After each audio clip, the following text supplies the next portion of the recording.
Hər birinizi xoş gördüm. Ümid edirəm ki, çox yaxşısınız. Bugün baxdım hava belə qəşəng günəşlidir. Dedim, niyə də sizin üçün bir video çəkməyim? Bugün istəyirəm biraz fərqli bir mövzu haqqında danışım. Təbii ki, mənim danışdığım mövzular hər zaman onu vurğulayacağam ki, yəni mən bu işin mütəxəssisi deyiləm. Sadəcə fikirlərimi bildirirəm. Öz yaşadığım təcrübələrə əsasən sizinlə fikirlərimi bölüşürəm burada. Bu videonun mövzusu o olacaq ki, əgər kimsə sizi dəstəkləmirsə, bir yola addım atdıqda yanınızda heç kim olmursa, o zaman nə edə bilərsiniz? Necə başlaya bilərsiniz deyə. Xüsusən də yeni başlayanlar varsa aranızda, fərqi yoxdur, hər hansı bir sahəyə. Düşünürəm ki, bu video sizlər üçün faydalı olacaq. İstər yeni bir səhifə açın, istər yeni bir işə başlayın, istər yeni bir addım atmaq istəyin. Bu zaman sizə kənardan insanlar gələcək, öz fikirlərini bildirəcək ki, neynirsən, eləmə, lazım deyil və yaxud da filan kəs getdi, bunu elədi, bu işi gördü, onda o qədər də uğurlu alınmadı, sən də eləmə, lazım deyil. Yəni siz o komfort zonanızdan çıxmaq istədikdə, bəzi insanlar çıxacaq, sizə mənfi reaksiyalar verəcək, deyəcək ki, ya da sən də o qədər də uğurlu alınmır bu iş. Yəni məncə eləmə. Gülə bilərlər sizə, yaxın olan insanlar işinizi küçümsəyə bilərlər. Ona görə bir sahəyə başlayırsınızsa, öncəliklə qərarlı olmağınızı məsləhət görərəm. İcazə verməyin ki, kiminsə fikirləri sizi öz qərarlarınızdan döndərsin. Çünki adətən bir iş görmək istədikdə, kimlər ki sizin ayağınızdan dartır, sizi qabağa getməyə icazə vermirsə, həmin insanlar əslində o addımı atmaq istəyib də ata bilməyən insanlardır. Sizin qabağa getdiyinizi görəndə, parladığınızı görəndə artıq avtomatik olaraq düşünürlər ki, necə yəni o gedir qabağa, qoy gedim mən də deyim ki, sən də alınmayacaq, o biraz motivasiyası düşsün aşağı. O da elə alınmasın, getməsin o işə. Mən uğurlu olmuram, qoy o da olmasın. Yəni bu tipdə düşünən insanlar çoxdur və düşünürəm olacaq da. Sadəcə sizin burada sərhədlərinizi doğru formada qorumağınız çox önəmlidir. Mən təbii ki, iş həyatından danışaraq bu mövzuya toxunmaq istəyirəm. Özümdən misal çəkmək istəyirəm elə ilk öncə. Mən səhifə açanda təbii ki, biraz qorxularım var idi. Düşünürdüm ki, necə olacaq? İndi mənə pis yorum yazsalar nə edəcəm? Birdən biabır olaram. Nə bilim, kimsə gələr, nəsə yazar, nə bilim məni pis paylaşar. Yəni bu tipdə qorxularım var idi. Sonra başladım paylaşımlar etməyə. Bundan öncəki kontentim etiket qaydaları üzrə olub. Yəni ki, araşdırmalar eləyirdim. Hətta bəzi təlimlər də almışdım ki, sırf etiket qaydalarını insanlara doğru formada çatdıra bilim deyə. Bu mövzuda da istəyirdim ki, orada belə mükəmməliyyətçi olurdum. Düşünürdüm ki, insanlar əgər bir şeyi məndən öyrənirlərsə, onu gözəl formada onlara çatdırmalıyam deyə fikirləşirdim. Ona görə hər zaman araşdırmalar edərək bu yola çıxmışdım. Təbii ki, bizdə Azərbaycanda etiket qaydaları sahəsi üzrə çox səhifələr yoxdur və insanların düşüncəsi də buna hazır deyildi ki, kimdə indi bizə etiket qaydaları öyrədəcəksiniz? Yəni bütün xalq da buna hazır deyildi. Təbii ki, mən də bilmədən bu yola çıxdım. Gördüm ki, insanlar həqiqətən də hazır deyil buna və hər kəs də bunu öyrənmək istəmir. Təbii ki, istəyən kütlə də var, amma istəməyənlər də var və buna hazır olmayanlar da var. Və normal olaraq mən paylaşımlar etdikcə, düşünün ki, yeni başlamışam bu sahəyə, paylaşımlar edirəm, görürəm ki, məni ancaq linçləyirlər, bunu belə yeyinlər, get özünə, nə bilim, bax, neynə, belə hər şeyə bir söz qoşurdular, hər şeyə bir söz qoşurdular. Və bir yerdən sonra mən artıq başa düşdüm ki, bu rəylər onsuz da dayanmayacaq, get-gedə də artacaq. Yəni mən burada seçim etməli idim ki, ya buna hazır ol, insanların qarşısına çıx, paylaşımlar et, ya da ki elə Nərmin, özümə də bəzən onu deyirəm. Nərmin, çəkil, otur qıraqda, qoy başqaları qabağa getsin. Sən elə saydığın yerdə, belə özümü bəzən belə qıcıqlandırıram ki, hərəkətə keçim. Belə dedim, sonra dedim, yox, mən paylaşacağam. Kim nə deyir desin. Sonra artıq zamanla, təbii ki, paylaşımlar etdikcə aydın məsələdir ki, insanlar özləri nəyi edə bilmirsə və yaxud da özlərində nə əksikdirsə, başlayırlar qarşısındakı insanları o formada linçləməyə, belə pisləməyə, ay bu nədir, bu nə üzdür, bu nə gözdür, nə bilim, get bir danışmağı öyrən. Yəni, bəlkə də keçib o insanla danışsaz görəcəksiniz ki, heç özünün nitqi normal deyil. Ona görə düşünürəm ki, siz əgər bir yola başlayırsınızsa, ilk öncə bunu məqsəd olaraq qarşınıza qoyun ki, mən bunu edəcəm.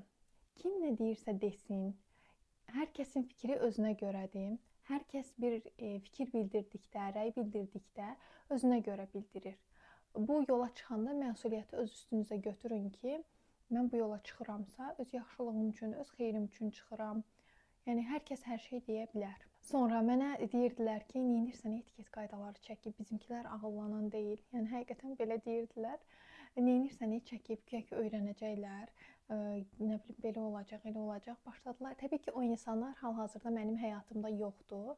Çünki mən həqiqətən hər zaman buna diqqət edirəm ki, çevrəmdə olan insanlar əgər hiss etsəm ki, mənim yaxşılığımı istəmirlər, mənə neqativ təsir eləyirlər, o insanları həyatımdan çıxardıram. Hər zaman mən ümumiyyətlə dostluqda olsun, münasibətdə olsun fərqi yoxdur.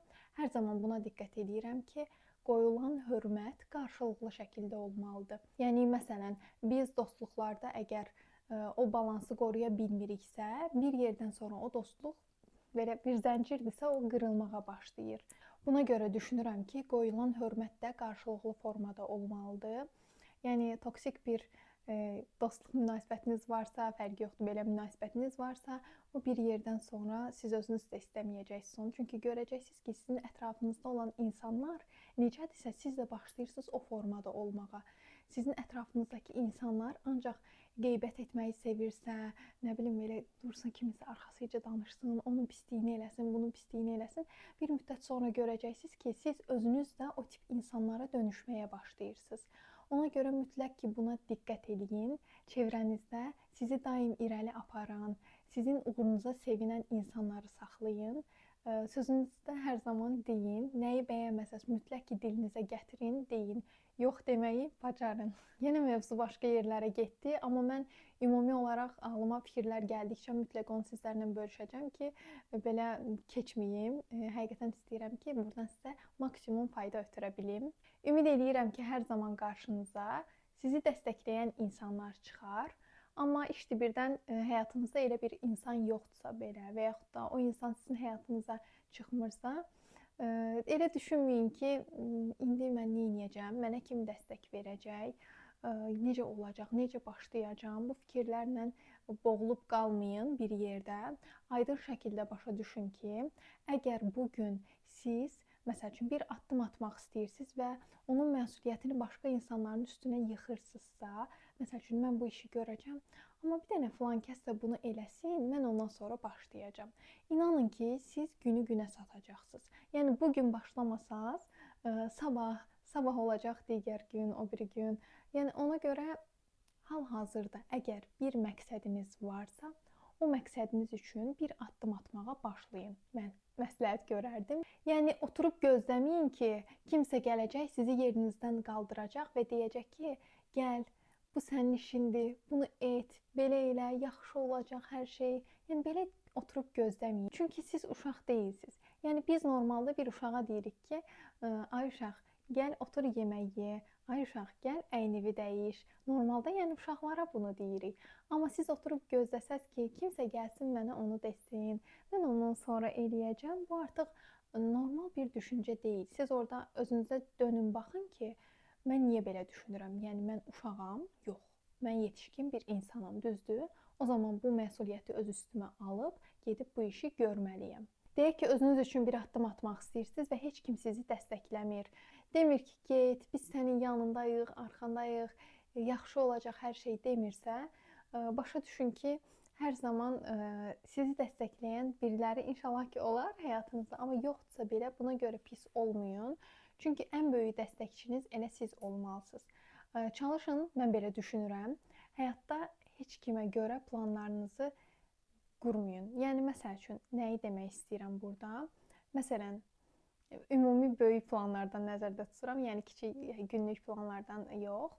Əgər siz atıram bir xarici ölkəyə getmək istəyirsiniz və biri gəlir deyir ki, gəl getməyək, burada iş quraq, belə eləyək. Amma sizin ən böyük xəyalınız o xarici ölkəyə gedib orada yaşamaqdır. Orada özünüzü görürsünüz, ruhunuz oradadır. Amma biri çıxır gəlir deyir ki, yox elə eləməyək, belə. Amma o insanın xəyalıdır da, başa düşdünüz necə? Siz artıq o insanın xəyalını gerçəkləşdirəndə öz xəyalınız qalacaq bir kənarda. Belə olan halda da avtomatik olaraq siz pis olacaqsınız, sonrasında məyus olacaqsınız ki, gərək vaxtında gedərdim öz xəyalımın arxasınca, gərək heç qulaq asmazdım deyə. Yəni bu formada öncədən götür-qoy edin deyə məsləhət görərdim. Bu videonun mövzusu o idi ki, sizi dəstəkləməyən insanlar olarsa həyatınızda nələr edə bilərsiniz deyə. Ola bilər ki, mövzumuzdan biraz kənara çıxıb sizə nümunələr vermiş ola bilərəm və yaxud da öz fikirlərimi bölüşmüş ola bilərəm, amma yenə də siz özünüzə uyğun cavabları bir yerə not alıb yaza bilərsiniz. Bəlkə sizin üçün faydalı olar. Yəni burada mən belə deyim, bir mütəxəssis olaraq çıxıb danışmıram. Sizə öz fikirlərimi, öz məsləhətlərimi eləyirəm. Yəni öz təcrübələrimdən yola çıxaraq bu məsləhətləri edirəm sizə. Ümid eləyirəm ki, bu videoda sizin xoşunuza gəldi, bəyəndiniz. Bir sonraki videonun nə olacağını hələ qərar verməmişəm. Buna görə mənə əgər kömək olmaq istəyirsinizsə, rəylərdə bildirin, öz fikirlərinizi yazın. Necə bir videolar görmək istəyirsiniz məndən deyə. Və son olaraq bura qədər gəlmişkən də abunə olmağı unutmayın. Özünüzə yaxşı baxın. Hələlik.